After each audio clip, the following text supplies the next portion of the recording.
Hello everyone, it's Brian here. Today I thought I would continue on with EPs, extended plays, mini albums, because I've been thinking a lot about EPs over the last couple of days since my last video. In fact, I was thinking about this one from Sugar called Beaster, which I mentioned. This is the double pack, by the way, with Copper Blue on one side, on one disc, and Beaster on the other, which I mentioned last time. And this has the Beaster EP, which is 6 tracks, and it's called either a mini album or a short form album or an EP. And bizarrely, it's 30 minutes and I think 51 seconds. So it's not terribly long, but in thinking about that, I remembered that there are a number of albums or LPs that are shorter than that. For example, Bob Dylan's Nashville Skyline, I believe, is only 26 minutes and 40 some seconds. The first Ramones record is only 29 minutes and a few seconds. The Prince record, Lovesexy, I believe that's what it's called, Dirty Mind. Dirty Mind is just over 30 minutes, but shorter than that EP. And it made me wonder about the idea of who decides what's an LP versus an EP. And maybe, after all, the definition in Wikipedia wasn't wrong after all, because it said an EP is more non-committal. So maybe there are artists who want to throw something out there that isn't an album, that won't get the same maybe critical attention as an album would, and it kind of just goes out to fans. Who knows?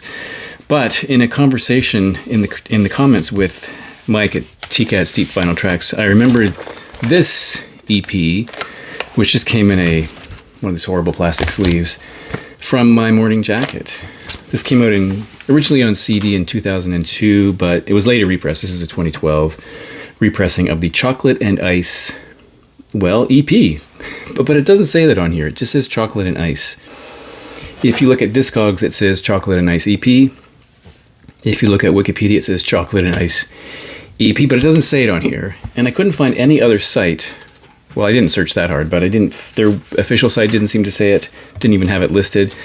So again, I was wondering, why is this called an EP? But because one thing I didn't tell you about this is that this is over 40 minutes long. It's 40 minutes and 35 seconds, and yet it's an EP. So that is really strange. This is an LP length release that's called an EP. And why is that? Mike was also mentioning there are some other known EPs that are very long. Even the hype sticker on this says My Morning Jacket, and it really isn't. It's only Jim James. Chocolate and Ice doesn't say EP, and it says 40 rock and roll minutes. Now, they had to rearrange the track order on this because they put the long 24-minute track called Cobra on side B. On the CD, it came earlier. So that's just a curiosity. Made me think. And then I was thinking about this release from Nash the Slash, who was a Canadian musician. He played the viola, the mandolin, etc., formerly of the Canadian prog band FM, but he had a solo career. And during his solo career, he performed with gauze surgical bandages covering his face, sunglasses, a hat, sometimes a tuxedo kind of look. This is an EP that he released in 1981 called Decomposing. I have to say, I really love the cover image here. It has music that is vanishing in front of your eyes. It's really decomposing. By the way, there's an image of Nash the Slash. Jeff Pluman died 10 years ago. And it says playable at any speed. And I thought of this afterwards because it still is an EP. There's only 4 tracks, but depending on which speed you play it, maybe it's not. So the two most common speeds are 33, obviously, and 45. If you play it at 33 RPM, it works out to like 25 minutes and 40 seconds. If you play it at 45, it's like 19 minutes and some seconds. And if you play it at 78, it's only 11 minutes and 8 seconds. By the way, I had to add those up to make that, to do that. But there is a guy on YouTube who has posted a video of this at 16 RPMs, and if you listen to it at 16, it would take 56 minutes and some seconds to listen to it, which wouldn't make it an EP, but maybe it does. Anyway, this is a kind of a cool, excellent record, by the way, on Cutthroat Records. Really, really love Nash the Slash. But then I was thinking about how things are labeled. And, I do love something like this from Mudcrutch because it says extended play right on the front. It has kind of a throwback look there. And they tell you this is an extended play. There's only 4 tracks. And this is, maybe the way it should be. It says extended play, but sometimes I think record companies are incorrect. For example, this one from Rational Youth, Canadian synth pop band out of Montreal. It's still going strong. This is a release for City of Night, the dance mix, but it says 45 RPM extended play. Now, in my opinion, this is not an extended play. This is a 12-inch single. And I know there's some confusion over what the two are, but my opinion of a 12-inch single is it is an embiggened, enlarged 7-inch single. So there's 7-inch singles, and then there may be a 12-inch single that contains, for example, a dance mix, an extended mix, and may have some extra tracks on it, usually more than one, which would be the case with a 7-inch single, but maybe that's not always the case. So in my opinion, because this song comes from their record Cold War Nightlife, and this is a different version of that song, I think this is a 12-inch single, not an extended play, as it says here. So I think this is wrong. But from there, I was thinking about this record. I had a lot of time on my hands. This is Godspeed You, Black Emperor. And there you can see the title Godspeed at State's End. This is they have a new one coming out. This is their most recent one. This contains a 12-inch record. And there's a second record that's on a 10-inch format right here. And this is actually called an EP. So the hype sticker says it's a 180-gram record plus a 10-inch EP. And of course, on Discogs, this is noted as being an EP. I just assumed it was more of the record spilled over onto this second piece of vinyl that happens to be a 10-inch. So they call it an EP. But on the CD version, I'm pretty sure, I should have checked that, I'm pretty sure the CD version would simply have these tracks embedded in them and it wouldn't be called an EP. So the analog version is EP, the digital version is not, I guess. But because that was a 10-inch release, I was thinking about other 10-inch records that I have, and it just so happens that Mike's Vinyl Spiral posted a response video to mine in which he discussed 12-inch EPs, 10-inch EPs, and 7-inch EPs.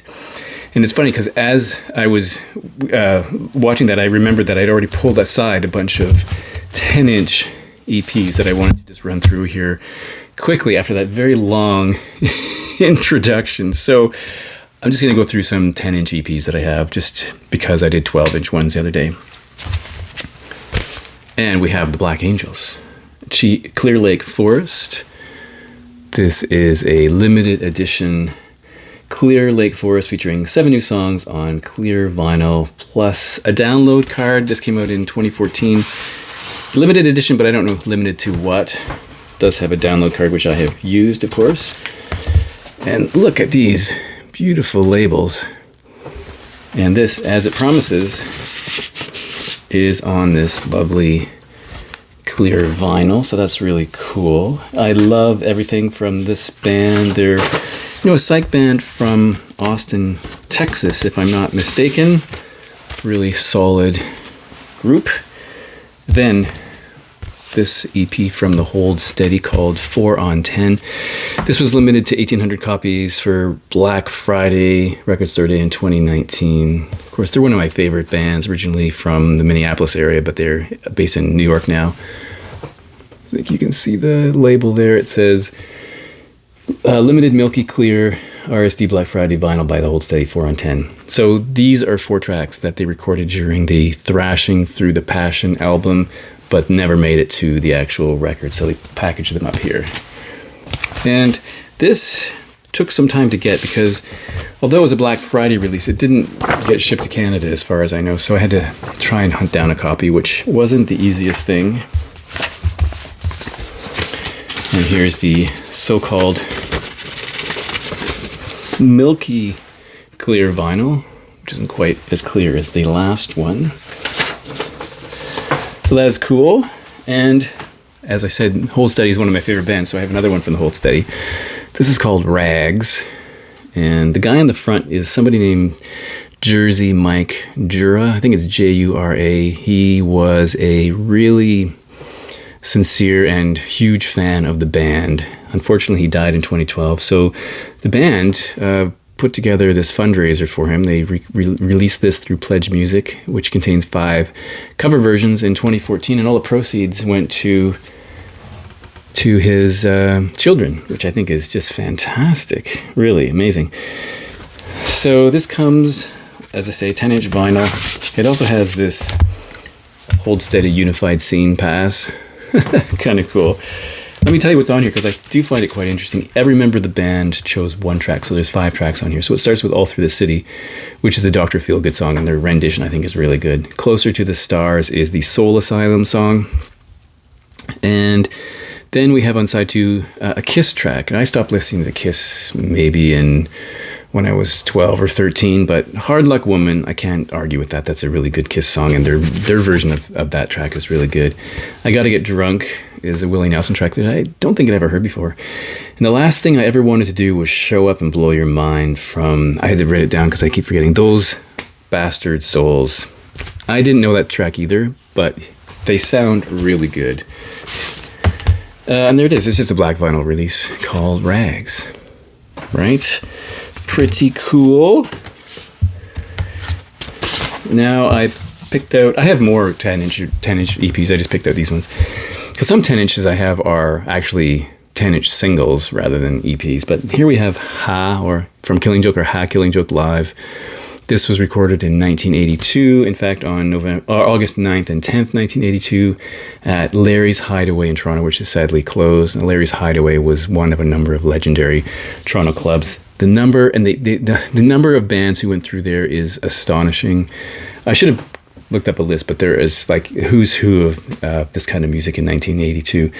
Unfortunately, as I've mentioned in other videos, I didn't live in Toronto in 1982. I was from a small town within radio broadcast range, so I'd often hear about shows. I'm not sure I heard about this one, but I hear about shows in the city and was always frustrated because I could never get there, especially before I had a driver's license and a car and no way to get there and no money, and it was just tantalizingly close but a little too far away, so I never made it in. But this is not as good as being there. 6 tracks that you might recognize if you're a Killing Joke fan. And well, there they are, black vinyl version. Nothing really outstanding there, but when I see something like this, it just adds to the frustration that I felt growing up in a small town. Here is one from Peter Murphy called Mr. Moonlight Tour, 35 Years of Bauhaus. This is a tour in which he played a bunch of Bauhaus tracks. It was recorded to DVD, I believe, which I've never seen. And then they selected 5 tracks to release on this Record Store Day issue in 2014. So we have, it says selections from the Mr. Moonlight Tour, recorded live at Henry Ford Theater in Los Angeles, July 27th, 2013. So we have Double Dare, In the Flat Field, A God in an Alcove, The Spy in the Cab, and Stigmata Martyr. Really classic Bauhaus tracks. And there we have Peter singing away. I think this is pretty well recorded. Some credits here. Right, that's pretty cool. And this is on, if I can get it out, green kind of translucenty vinyl, which is really cool. That one is another one that I had to really, I thought I would never own this. I think I mentioned in a different video, I'd been looking for this for years, and I walked into a store and there was one sitting sealed in the bins. I could not believe it. And it was a really good price. I just don't understand how it got there. Here's something from Robert Plant from 2015. Did I get that right? 2015. Yeah, he'd recorded an album called Roar, and the cover looks similar to this, and this is called More Roar. It's some live recordings from, well, 2 are from that record. 1 is an added thing. So we have Turn It Up -Arbaden, 7 minutes and 40 seconds. We have Poor Howard from Roar, and the Whole Lotta Love medley, just, about 5.5 minutes. So that's kind of cool. Yeah, I can't remember where I got this. I have the Roar album, and I don't know where I got this, but it's on black vinyl, so nothing outrageous there. Cool to have.